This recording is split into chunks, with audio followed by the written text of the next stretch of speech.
hiyyummaan daangaa dabartee ummata keenya miite osoo ijaan garruu lubbuu meeqa fuute sabni koo beelawe hundinuu rakkate osoo laallee garruu lubbuun meeqa duute beelti naasuun qabdu yoom namaaf rahmatti abbaa jalaa ajjeeftee ilmaan yatiimeessiti haadha jalaa ajjeeftee ilmaan boboochifti ilmaan jalaa fixxee haadha abbaa hadiyyoomsiti beellada afaan hin beeyin ciciibsitee gatti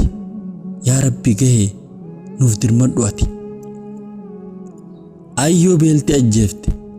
daa'ima harmaluytu reefka gubbaa teessee waa qabaaf lulluytu ijaan laallee garra agarree osoon yakka waan goonullee dhabnu walumaaf iyyuunu akka ayyoon beelaan kuftee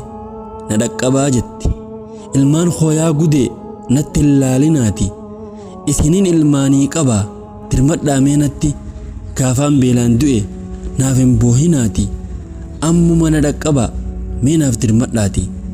jettee osoo iyyituu dhageenyee diduun cubbuu haa dirmannuu fi lammiitoo haa baraarruu fi lubbuu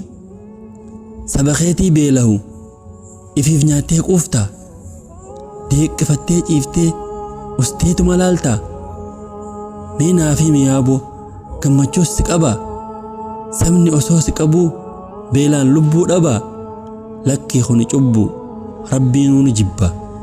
waliif haa dirmannu nuutu waliif utubaa garaatu na bade beela saba kootii ilaalee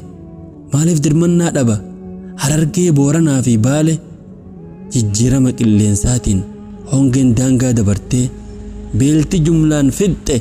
mirga lubbuu sarbitee waan hin gumaachuu dhabuus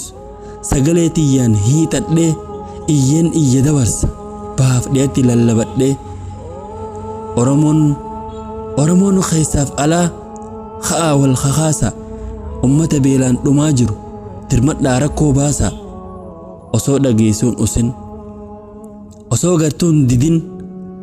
rakkinni isaanii kun borusin mudatin waan qabduun dirmadhu lammii ta'e dhaqqabadhu waan qabduun dirmadhu lammii ta'e dhaqqabadhu